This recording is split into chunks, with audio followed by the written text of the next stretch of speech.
ika-8 anibersaryo ng naipanalo nating arbitration case laban sa China. Makalipas ang 8 taon, ano na nga ba ang naging papel nito sa isyu ng agawan ng teritoryo? Nasa frontline ng balitang yan, si Marian Enriquez.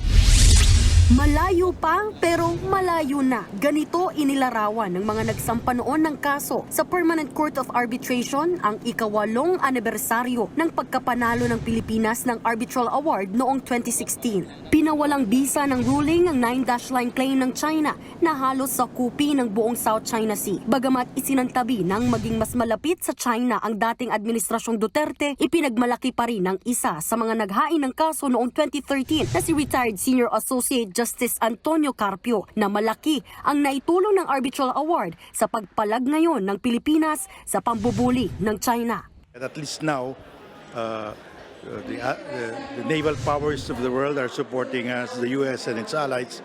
They want to have joint patrols with us in the West Philippine Sea. They use the Arbitral Award as their justification for sailing in the West Philippine Sea, and that is enforcement.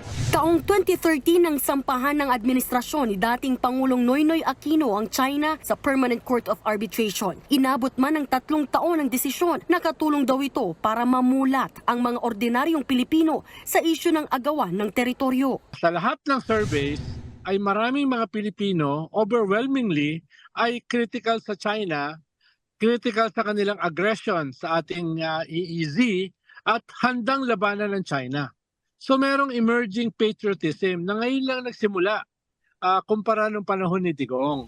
Dahil sa Arbitral Award, mas dumami rin ang mga bansang kumampi sa Pilipinas sa isyu ng agawan ng teritoryo. Para kay retired Senior Associate Justice Antonio Carpio, hindi nagtatapos sa pagkapanalo ng Pilipinas sa arbitration case 8 taon ang nakararaan ang pagtindig sa karapatan natin sa West Philippine Sea. Kailangan pa rin daw patuloy na maghain ng arbitration case tulad tungkol sa Extended Continental Shelf, Ayungin Shoal at Scarborough Shoal. Ayon kay Carpio, hindi man daw natin kaya makipagbakbakan sa dagat. Siguradong may laban daw tayo sa korte. Bagay na sinigundahan din ni National Security Advisor Eduardo Año. Ayon sa kalihim, walang balak pumasok sa gyera ang Pilipinas pero papalag daw tayo kung kailangan. Malinaw naman ang sabi ng ating Pangulo, ang ating diplomacy, open tayo sa mga constructive dialogue. But one thing is sure, we will not lose a single inch of our territory. We will fight for our national interest. Bilang pagdiriwang sa ika-8 anibersaryo ng arbitral ruling, muling nagpahayag din ng suporta ang mga kaalyado ng Pilipinas, gaya ng Amerika at Australia. We will continue to pursue, collectively, maritime security in the West Philippine Sea. And as the Australian ambassador to the Philippines, I can tell you this, you can count on Australia. The United States is proud to stand with the Philippines as we work together to bolster our 73-year-old alliance.